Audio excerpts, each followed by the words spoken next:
नमस्कार साथियों, अभ्युदय एकेडमी में आपका स्वागत है। आज की इस वीडियो में हम लोग असिस्टेंट प्रोफेसर परीक्षा 2025 हेतु सामान्य अध्ययन के 9वें प्रैक्टिस सेट को हल करेंगे। इस प्रैक्टिस सेट में सामान्य अध्ययन की सभी 7 यूनिट को कवर किया गया है। प्रैक्टिस सेट का पहला क्वेश्चन है, किस शहर को यूनेस्को की सूची में भारत के पहले साहित्य शहर सिटी ऑफ लिटरेचर के रूप में सम्मानित किया गया है? पहला ऑप्शन है कोझिकोड केरल, दूसरा है इम्फाल मणिपुर, तीसरा है चेरापूंजी मेघालय और चौथा है चेन्नई तमिलनाडु। तो यूनेस्को की सूची में भारत के पहले साहित्य शहर यानी सिटी ऑफ लिटरेचर के रूप में सम्मानित किया गया है कोझिकोड केरल को। तो ऑप्शन ए जो है वो सही हो जाएगा। क्वेश्चन है, 18वीं लोकसभा का प्रोटेम स्पीकर किसे चुना गया? पहला ऑप्शन है ओम बिरला, दूसरा है नितिन गडकरी, तीसरा है दर्शना जरदोश, तीसरा है भर्तृहरि महताब। तो 18वीं लोकसभा का प्रोटेम स्पीकर चुना गया है भर्तृहरि महताब को। ऑप्शन डी जो है वो सही हो जाएगा। नेक्स्ट क्वेश्चन है, पर्यावरण प्रदर्शन सूचकांक 2024 में भारत की कौन सी रैंक है? पहला ऑप्शन है 170, दूसरा है 172, तीसरा है 174 और चौथा है 176। तो पर्यावरण प्रदर्शन सूचकांक 2024 में भारत की रैंक है 176वीं। ऑप्शन डी जो है वो सही हो जाएगा। Yale Center for Environmental Law and Policy और Columbia Center for International Earth Science Information Network ने 2024 के लिए पर्यावरण प्रदर्शन सूचकांक जारी किया है। एस्टोनिया वर्ष 1990 के स्तर से अपने ग्रीन हाउस गैस उत्सर्जन में 59% की कमी लाकर के सूचकांक में शीर्ष पर है। तो पहली पोजीशन किसकी है? एस्टोनिया की। नेक्स्ट क्वेश्चन है, प्रधानमंत्री नरेंद्र मोदी के नेतृत्व में जून 2024 को गठित तीसरी एनडीए की सरकार में कुल कितनी महिला मंत्रियों ने शपथ ग्रहण की? पहला ऑप्शन है 5, दूसरा है 6, तीसरा है 7 और चौथा है 8। तो प्रधानमंत्री नरेंद्र मोदी के नेतृत्व में जून 2024 को गठित तीसरी एनडीए की सरकार में कुल 7 महिलाओं ने शपथ ली। ऑप्शन सी जो है वो सही हो जाएगा। वो 7 महिलाएं कौन कौन सी हैं? पूर्व केंद्रीय मंत्री निर्मला सीतारमण,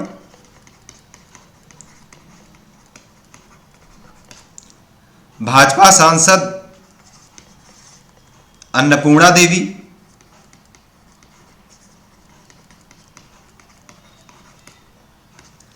तीसरी हैं शोभा करंदलाजे,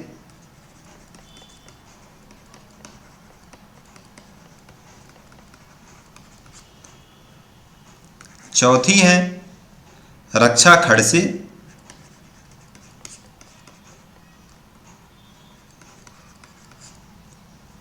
पांचवी हैं सावित्री ठाकुर,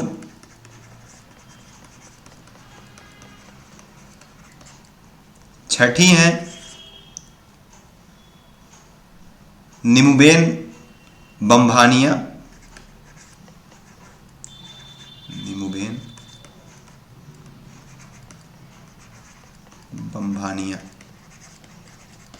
और 7वीं मंत्री हैं सांसद अनुप्रिया पटेल।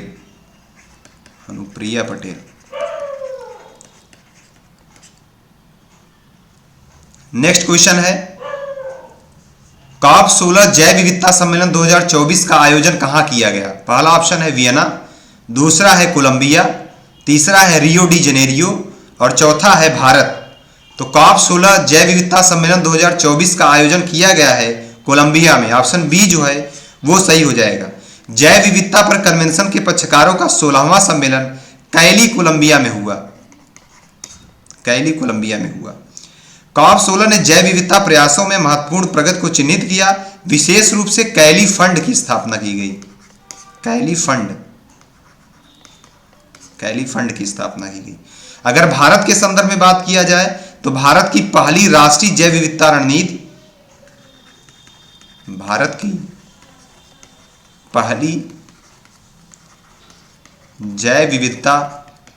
रणनीति, एवं कार्य योजना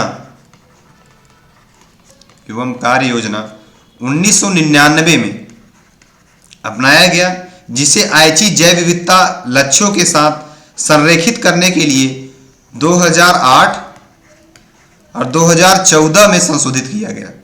नेक्स्ट क्वेश्चन ऑप्शन है अधिगमकर्ता का पूर्व अनुभव, दूसरा है अधिगमकर्ता के अभिभावकों का शैक्षिक प्रशस्तर, तीसरा है अधिगमकर्ता के साथी समूह और चौथा है परिवार का आकार जिसका अधिगमकर्ता एक अंग है।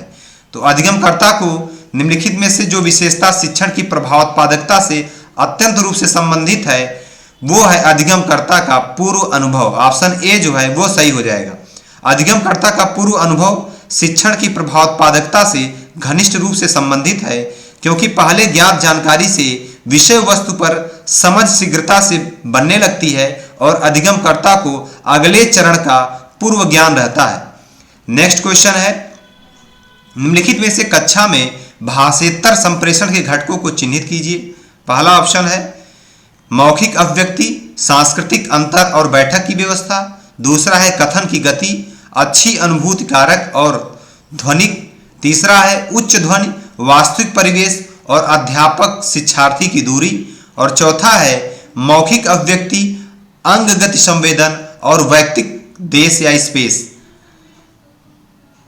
देश नहीं, वैयक्तिक स्पेस है।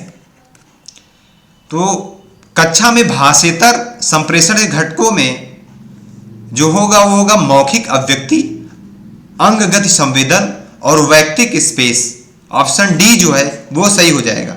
कक्षा में भाषेतर संप्रेषण के घटकों में मौखिक अभिव्यक्ति, अंग गति संवेदन और वैयक्तिक स्थान या वैयक्तिक स्पेस ये शामिल होते हैं। नेक्स्ट क्वेश्चन है विचारों के गतिशील पैटर्न की शुरुआत के लिए कक्षा संप्रेषण का केंद्रीय बिंदु के रूप में प्रयोग कहलाता है। पहला ऑप्शन है व्यवस्थापन, दूसरा है समस्या उन्मुखीकरण, तीसरा है विचार प्रोटोकॉल और चौथा है मस्तिष्क चित्रण। तो विचारों के गतिशील पैटर्न की शुरुआत के लिए कक्षा संप्रेषण का केंद्रीय बिंदु के रूप में प्रयोग कहलाता है मस्तिष्क चित्रण। ऑप्शन डी जो है वो सही हो जाएगा। विचारों के गतिशील पैटर्न की शुरुआत के लिए कक्षा संप्रेषण का केंद्रीय बिंदु के रूप में प्रयोग मस्तिष्क चित्रण कहलाता है। मस्तिष्क चित्रण किसी टॉपिक को कागज पर ग्राफिकल रूप में व्यक्त करना है। मस्तिष्क चित्रण का प्रयोग विद्यार्थियों में अपने विचारों को संगठित एवं व्यवस्थित करके अध्ययन की ओर प्रवृत्त करने हेतु किया जाता है। नेक्स्ट क्वेश्चन है शोध क्या है। पहला है बार बार खोज करना, दूसरा किसी समस्या का समाधान ढूंढना, तीसरा ऑप्शन है किसी समस्या के संबंध में वैज्ञानिक ढंग से सत्य को ढूंढने के लिए कार्य करना और चौथा है उपयुक्त में से कोई नहीं। तो शोध है किसी समस्या के संबंध में वैज्ञानिक ढंग से सत्य को ढूंढने के लिए कार्य करना। ऑप्शन सी जो है वो सही हो जाएगा। नेक्स्ट क्वेश्चन है जो शोध तात्कालिक अनुप्रयुक्ति का लक्ष्य रखता है वह कहलाता है। पहला ऑप्शन है क्रियात्मक शोध, दूसरा है अनुभविक शोध, तीसरा है प्रत्यात्मक शोध और चौथा है मौलिक शोध। तो जो शोध तात्कालिक अनुप्रयुक्ति का लक्ष्य रखता है वह कहलाता है क्रियात्मक शोध। ऑप्शन ए जो है वो सही हो जाएगा। नेक्स्ट क्वेश्चन है शोध नैतिकता किसे शामिल नहीं करती है। पहला ऑप्शन है ईमानदारी, दूसरा है व्यक्तिपरकता, तीसरा है न्याय निष्ठा और चौथा है वस्तुनिष्ठता। तो शोध नैतिकता में सब्जेक्टिविटी नहीं शामिल होती है, व्यक्तिनिष्ठता नहीं शामिल होती। ऑप्शन बी जो है वो सही हो जाएगा। नेक्स्ट क्वेश्चन है निम्न में से कौन सा इंटरनेट की सूचना सुरक्षा से संबंधित नहीं है। पहला ऑप्शन है डेटा एन्क्रिप्शन, दूसरा है वाटर मार्किंग, तीसरा है डाटा हाइडिंग और चौथा है इंफॉर्मेशन रिट्राइवल।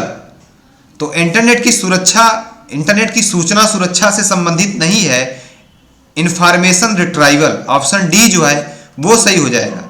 इंटरनेट की सूचना सुरक्षा से संबंधित शब्द हैं data encryption, water marking, data hiding और एंटीवायरस, फायरवॉल इत्यादि। ये सब इंटरनेट की सुरक्षा से संबंधित है, जबकि इंफॉर्मेशन रिट्राइवल शब्द डेटा पुनर्प्राप्ति से संबंधित है। किसे संबंधित है? डेटा पुनर्प्राप्ति से। नेक्स्ट क्वेश्चन है फोटो ब्लेडिंग का अर्थ है। पहला ऑप्शन है फोटो क्रॉपिंग, दूसरा है फोटो स्थापन, तीसरा है फोटो कटिंग और चौथा है फोटो रंगों का समायोजन। तो फोटो ब्लेडिंग का अर्थ है फोटो स्थापन। ऑप्शन बी जो है वो सही हो जाएगा। डीटीपी यानी डेस्क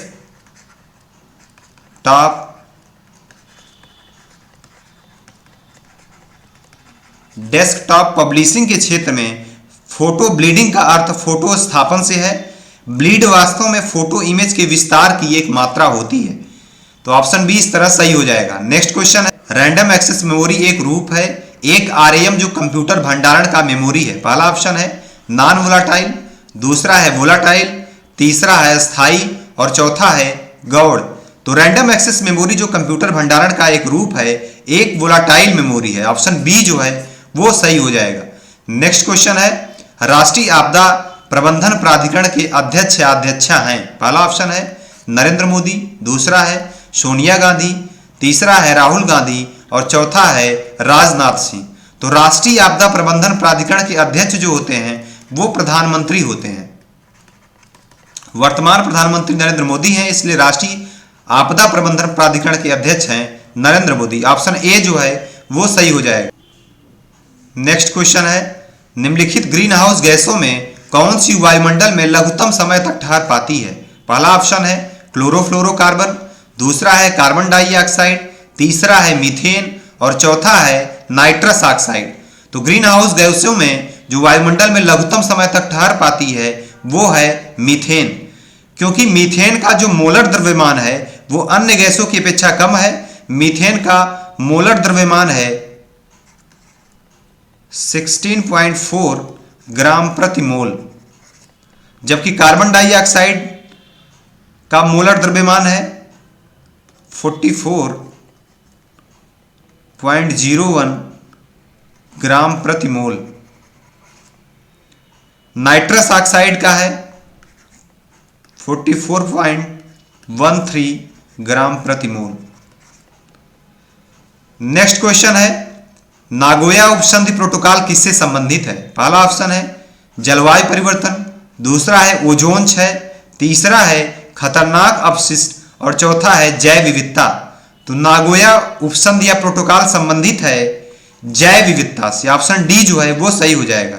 नेक्स्ट क्वेश्चन है, सबसे अधिक कज्जल या कालिक किससे निकलता है। पहला ऑप्शन है पेट्रोल वाहन, दूसरा है सीएनजी वाहन, तीसरा है डीजल वाहन और चौथा है तापी शक्ति संयंत्र।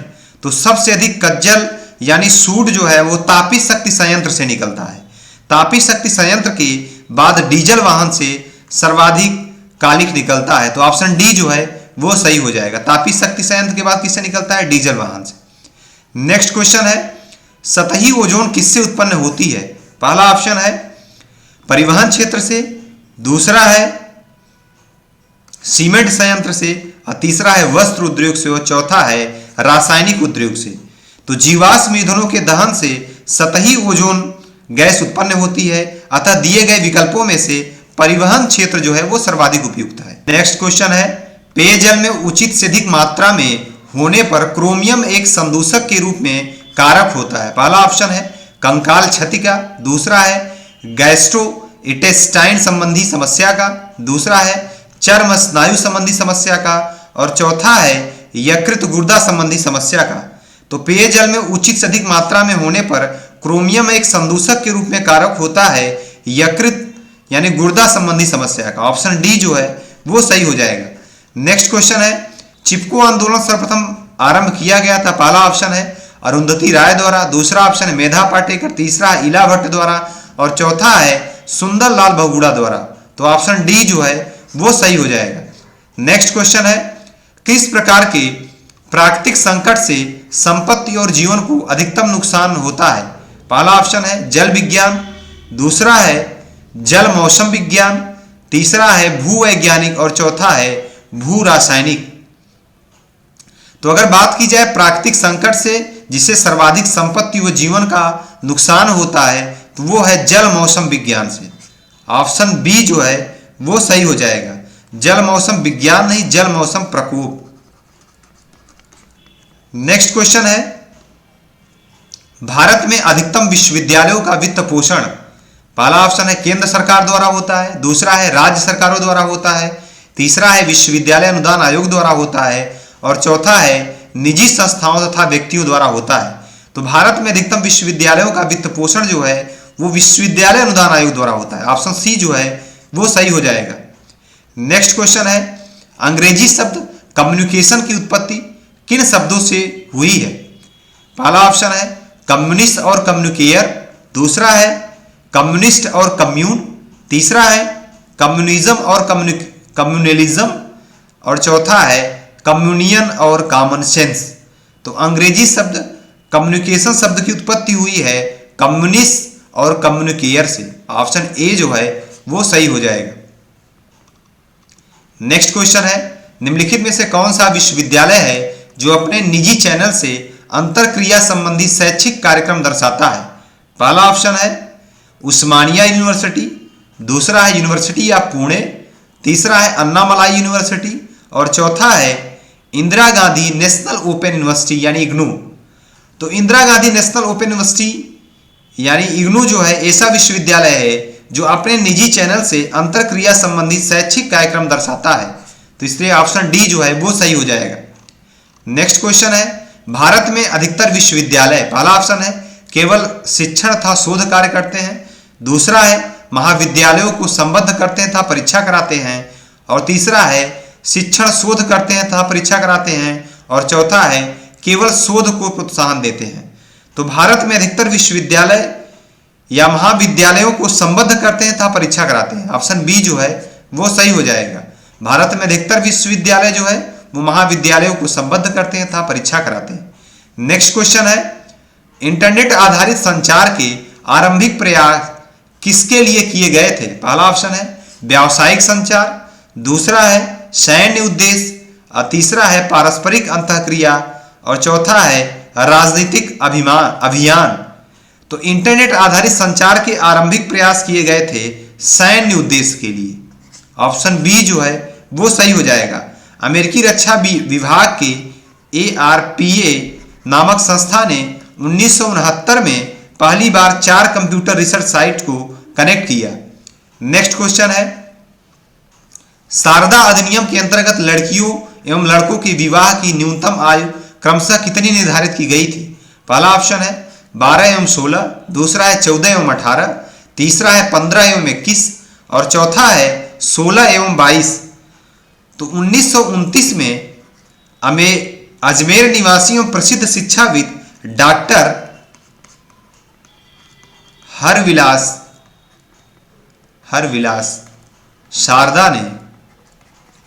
शारदा के प्रयत्नों से एक बाल विवाह निषेध कानून बना। उन्हीं के नाम पर इसे शारदा अधिनियम कहा जाता है। इस अधिनियम के द्वारा लड़कियों के विवाह एवं न्यूनतम सीमा 14 वर्ष एवं लड़कों की 18 वर्ष निर्धारित की गई। इसलिए ऑप्शन बी जो है 14 एवं 18 ये सही हो जाएगा। नेक्स्ट क्वेश्चन है भारत में बैंकों का राष्ट्रीयकरण हुआ? पहला ऑप्शन है 1950, दूसरा है 1960, तीसरा है 1969, और चौथा है 1979। तो भारत में बैंकों का राष्ट्रीयकरण